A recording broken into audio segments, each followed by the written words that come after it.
আসসালামু আলাইকুম।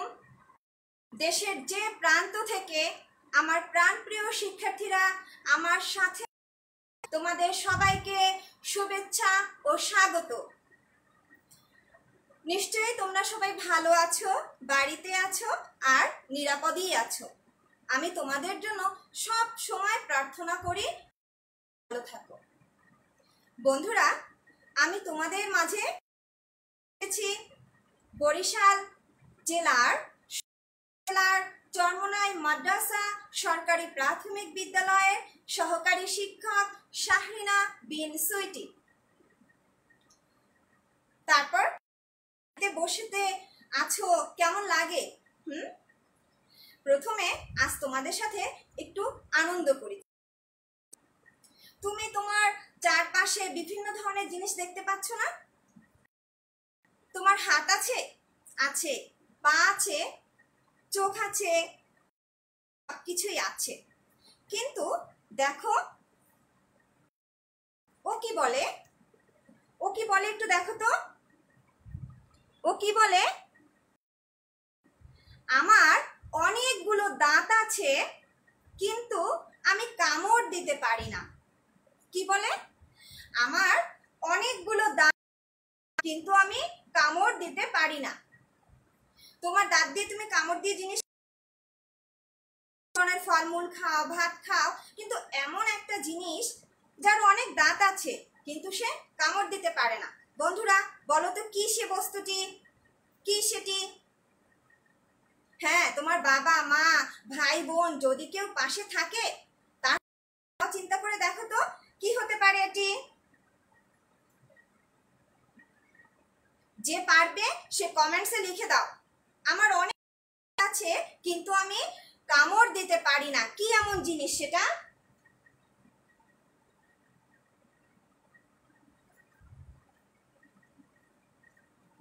পেরেছো? এখন আমি বলি, দেখো, চিরুনি। চিরুনি দিয়ে তুমি মাথা আঁচড়াও না, চিরুনির অনেক দাঁত না, ওগুলো যে ছোট ছোট ছোট ছোট দাঁত। চিরুনির দাঁত আছে কিন্তু চিরুনি কি কামড় দিতে পারে? চিরুনি কামড় দিতে পারে না। যারা পেরেছো তাদের জন্য একটা তালি। এবার আরেকটি, তোমাদের বাবা মা ভাই বোন যারা আছে পাশে সবাইকে নিয়ে নাও, দেখো তো আরেকটা তোমাদের জন্য কি আছে। দেখো, দেখা যায় ঠিক মতো? দেখো তো, আমার পা আছে কিন্তু হাঁটতে পারি না। বলো তো।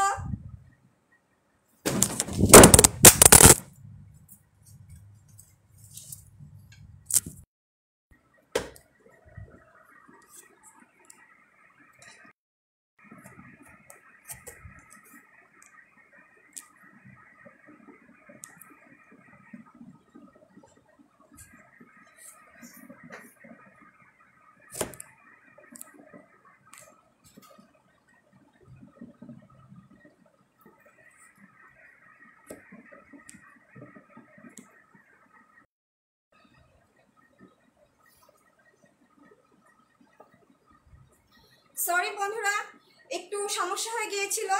আচ্ছা দেখো, আমার পা আছে কিন্তু আমি হাঁটতে পারি না, এমন বস্তুটি কি? মনে হচ্ছে তোমরা ইতিমধ্যে পেরেছো। হ্যাঁ, চেয়ার। কি বলো তো? চেয়ার।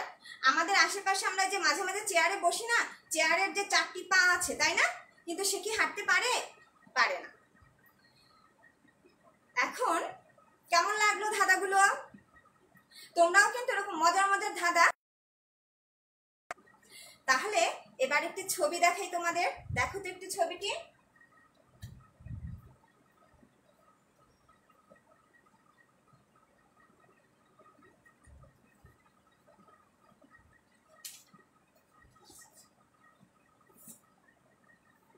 দেখো ছবিটি, তোমাদের মতোই তো ছোট একটি মেয়ে, তাই না? কি করছে মেয়েটি বলো তো? কি করছে? এভাবে হাত তুলে কি করে বলতে পারো? ঠিক এতক্ষণে তোমরা নিশ্চয়ই বলে ফেলেছো, এভাবে হাত তুলে কি হয়? প্রার্থনা করে, তাই না? কেন? কারণ এই যে সুন্দর পাখি, এই যে আশেপাশের যে সুন্দর পরিবেশ দেখে মেয়েটি এত খুশি, তাই সে কি করছে? প্রার্থনা করছে। এখন এই প্রার্থনা নিয়ে আমাদের প্রিয় কবি সুফিয়া কামাল একটি কবিতা লিখেছেন। আমরা আজ সেই কবিতাটি পড়ব। আজ আমরা পড়ব প্রার্থনা, লিখেছেন সুফিয়া কামাল। আজ পড়ব কোন থেকে বলো? তুলি দুই হাত থেকে করেছো দান, এই পর্যন্ত। তুলি দুই হাত থেকে। আচ্ছা, কবিতাটি তো সুফিয়া কামাল লিখেছেন, তোমরা কি সুফিয়া কামালের ছবি দেখতে চাও? তাহলে চলো তোমাদের কবি সুফিয়া কামালের ছবি দেখাই আগে। দেখো, ইনি কবি সুফিয়া কামাল। কবি সুফিয়া কামাল, কবি সুফিয়া কামাল একজন বিখ্যাত কবি, কিন্তু তার অনেক কবিতা আছে। প্রথম শ্রেণীতে তোমরা একটি কবিতা পড়েছিলে না তার? হ্যাঁ, পড়েছিলে, মনে আছে? আচ্ছা, দেখো, কবি সুফিয়া কামাল 1911 সালের 20 জুন জন্মগ্রহণ করেন। তিনি কোথায় জন্মগ্রহণ করেন জানো? বরিশাল জেলার শায়েস্তাবাদে জন্মগ্রহণ করেন। আর উনি কিন্তু অনেক চমৎকার চমৎকার গল্প কবিতা লিখেছেন। আমি কয়েকটি গ্রন্থের নাম একটু বলি। সাঁঝের মায়া, মায়া কাজল, কেয়ার কাঁটা। তোমরা ভালো খেলাধুলা করলে কি করো? অনেক পুরস্কার পাও না? হ্যাঁ, কবি সুফিয়া কামাল তার এই সুন্দর সুন্দর লেখার জন্য কিন্তু অনেক পুরস্কার পেয়েছেন। তার মধ্যে উল্লেখযোগ্য পুরস্কার হলো বাংলা একাডেমি পুরস্কার, 21 পদক পুরস্কার। কিন্তু কবি সুফিয়া কামাল কিন্তু এখন জীবিত নেই। 1999 সালের 20 নভেম্বর উনি মৃত্যুবরণ করেন। প্রিয় শিক্ষার্থীরা, তোমরা আজ কবি সুফিয়া কামাল সম্পর্কে কিছু তথ্য জানলে, কারণ আমরা তো তার একটি কবিতা কিছু জেনে নিলাম।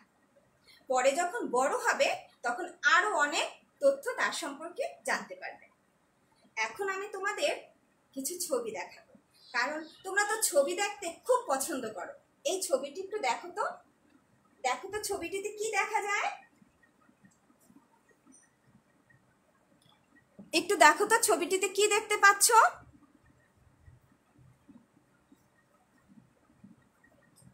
তোমাদের মতো ছোট্ট ছোট্ট দুইটি মেয়ে কি করছে? হাত তুলেছে। হাত তুলে কি করছে? দেখো তো কবি কি বলেছেন?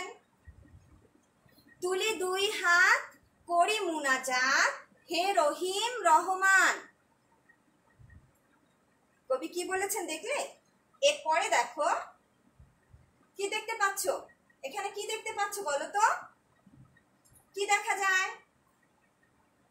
অনেক সুন্দর সুন্দর কি আমাদের আশেপাশের দৃশ্য না? কি দেখো একটু বলো তো? কি সুন্দর মেঘ আর প্রজাপতি উঠছে, আর কি নদী, নদীর পাশে সবুজ গাছপালা। ভালো লাগে? এই তো কিছু আমাদের ভালো লাগে, এজন্য কবি বলেছেন কত সুন্দর করিয়া ধরণী মোদের করেছো দান। শুনলে?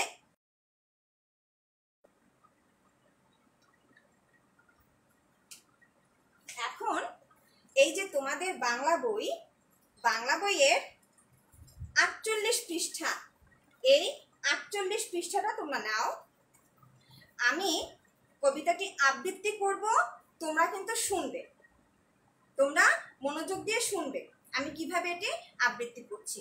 ঠিক আছে বন্ধুরা? দেখো, প্রার্থনা, সুফিয়া কামাল।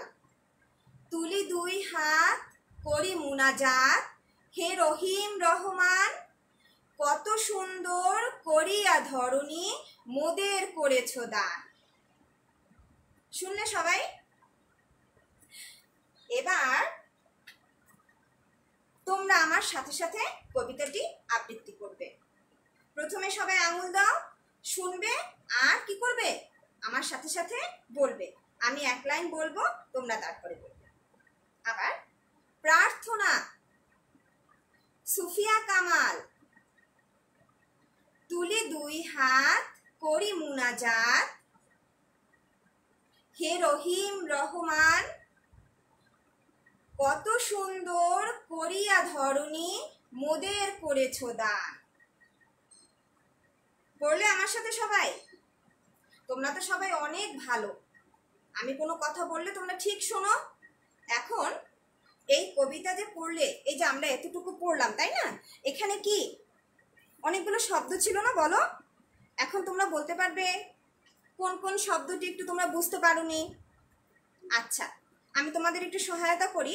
দেখো তো এই শব্দগুলো একটু দেখো।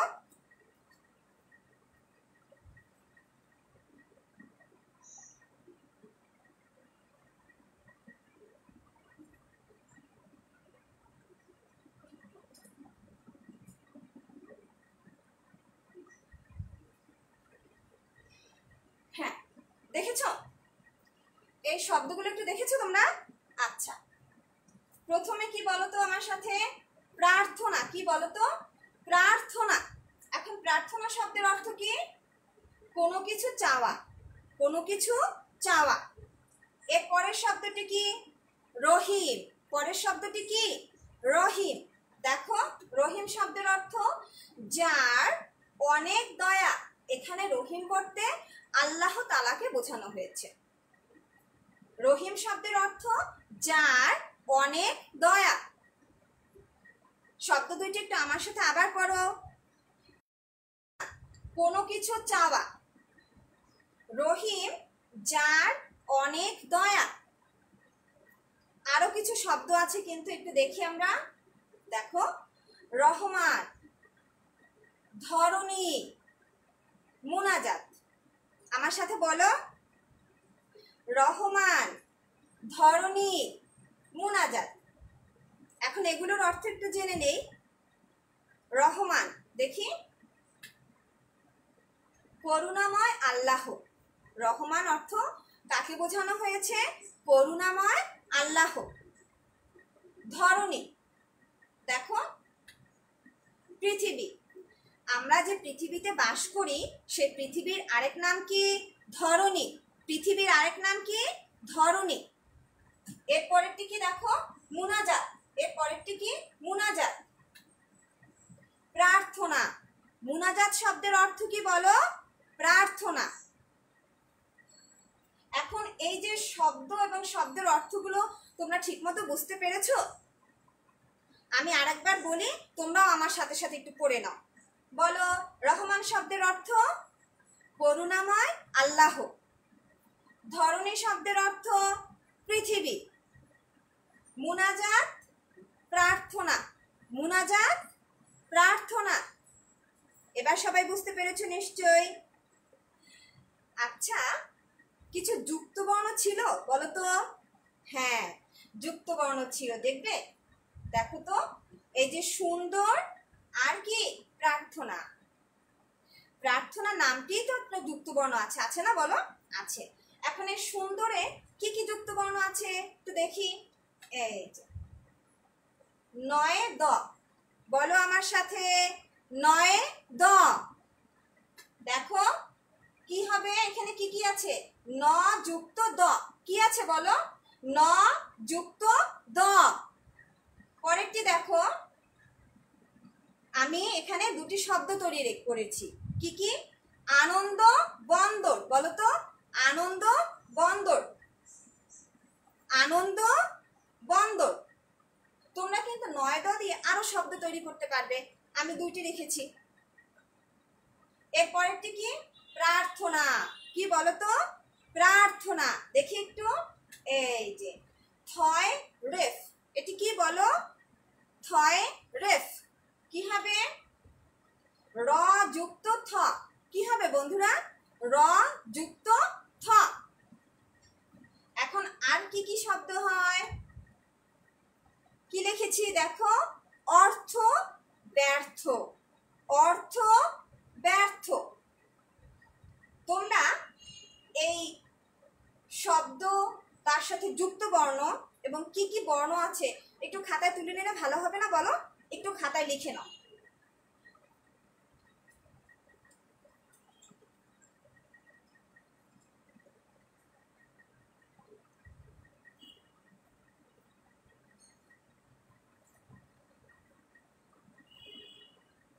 লিখেছো?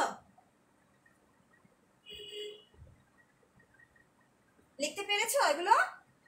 আচ্ছা, এবার কি করা যায় দেখো তো। হ্যাঁ, এই যে কবিতা, আজকে আমরা যে কবিতাটুকু নিয়েছিলাম দেখো তো কোনটুকু, এই যে প্রার্থনা সুফিয়া কামাল, এই কবিতাটুকু কি করতে হবে এখন আবার পড়তে হবে, কারণ আমি তোমাদের ওই যে নতুন যে শব্দ ছিল তার অর্থগুলো বুঝিয়ে দিয়েছি, তারপরে কি করেছি যুক্ত বর্ণগুলো শিখে ফেলেছি, ঠিক না? এখন আমরা এই যে কবিতাটুকু আবার একটু বারবার পড়ব, আমি আবার পড়ব, তোমরাও আমার সাথে পড়বে। প্রার্থনা কে লিখেছেন? সুফিয়া কামাল। তারপরে কি বলতো, তুলি দুই হাত করি মোনাজাত, হে রহিম রহমান কত সুন্দর করিয়া ধরণী মোদের করেছ দান। যে দেখো এই যে মেয়েটি প্রার্থনা করছে, ঠিক না? প্রার্থনা করছে যে সুন্দর পৃথিবী, দেখতে পাচ্ছ? আচ্ছা, এখন কি তোমরা নিজে নিজে একটু পড়তে পারবে? একটু নিজে নিজে পড়ো তো। হ্যাঁ, নিজে নিজে পড়ো। প্রথমে কবিতার নাম, এই যে কবিতার নাম বানান করে পড়তে পারবে? আচ্ছা, দেখো, পয় রফালায় আকার, থয় রেফ নয় আকারে না, প্রার্থনা। তারপরে সুফিয়া কামাল, হ্যাঁ পড়েছো? এরপরে কি, তুলি দুই হাত, কি বলো তো, তুলি দুই হাত করি মুনাজাত, হে রহিম রহমান কত সুন্দর করিয়া ধরণী মোদের করেছ দান। কবিতায় কি বোঝাতে চেয়েছে? আমাদের যিনি সৃষ্টি করেছেন তিনি এই পৃথিবী অনেক সুন্দর করে সৃষ্টি করেছেন, এই জন্য আমরা তার কাছে কি করি? শুকরিয়া আদায় করি, তার কাছে মোনাজাত করি, ঠিক না? কবিতাটি বুঝতে পারলে? সবাই পেরেছো? এখন একটু কাজ করো তো, তোমরা চেষ্টা করো, এটা তোমরা চেষ্টা করতে হবে, একটু দেখি কি চেষ্টা করতে হবে, কি চেষ্টা করতে হবে দেখো তো। দুইটি প্রশ্ন এখানে লেখা আছে, এখানে দুইটি প্রশ্ন লেখা আছে। কি লেখা আছে? দুইটি প্রশ্ন। এই প্রশ্ন দুইটির উত্তর তোমাদের খাতায় লিখতে হবে। প্রথম প্রশ্নটি কি? সুন্দর ধরনী কে দান করেছেন? সুন্দর ধরনী কে দান করেছেন? আর 2 নম্বরে ছিল প্রার্থনা কবিতাটি কে লিখেছেন? তোমরা পারো সবাই নিশ্চয়ই, তাহলে লিখে ফেলো।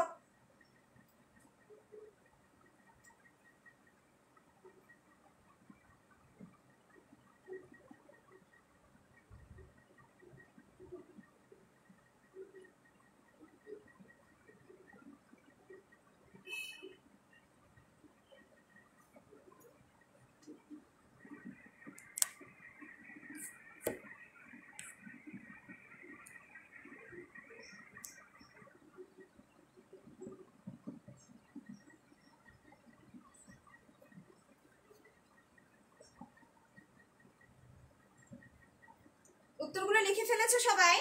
আচ্ছা, সুন্দর ধরনী কে দান করেছেন? সুন্দর ধরনী রহিম রহমান আল্লাহ দান করেছেন। আর 2 নম্বর উত্তরে কি লিখেছো? প্রার্থনা কবিতাটি কে লিখেছেন বলো তো? কবি সুফিয়া কামাল। কে লিখেছেন? কবি সুফিয়া কামাল। লিখতে পেরেছো? যারা লিখেছো তাদের আমি ভেরি ভেরি গুড বললাম, তাদের অসংখ্য ধন্যবাদ যারা সুন্দরভাবে প্রশ্নের উত্তরগুলো লিখে ফেলেছো। আর যারা লিখতে পারোনি তারা কি করবে? এখন একটু আমি বলে দিলাম না, সেটি শুনে লিখে ফেলো।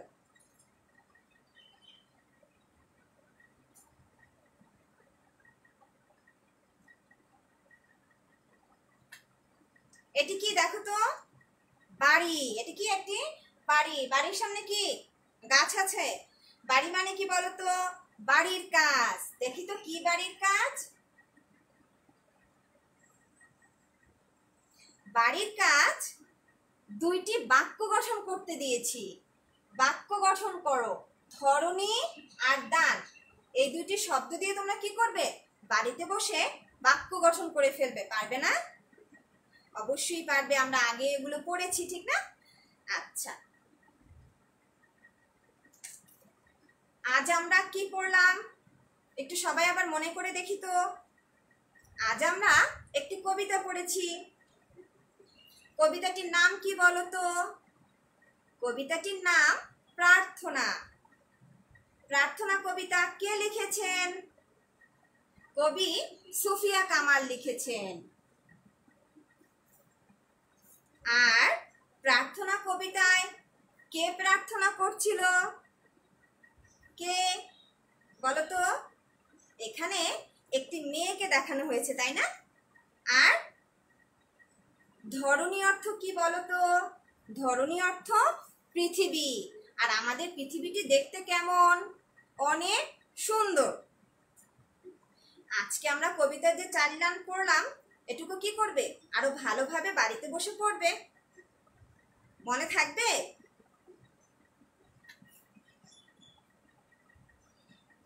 আজকের পাঠে তোমরা আমার সাথে ছিলে, তোমাদের সবাইকে অসংখ্য ধন্যবাদ। পরবর্তী পাঠে আবার দেখা হবে। সে পর্যন্ত সবাই ভালো থেকো, সুস্থ থেকো। আর বাড়িতে যেহেতু আছো, বড়দের কি করতে হবে? কথা মেনে চলতে হবে। আর যারা বাড়িতে ছোট আছে তাদের ভালোবাসতে হবে, স্নেহ করতে হবে, আদর করতে হবে। আল্লাহ হাফেজ।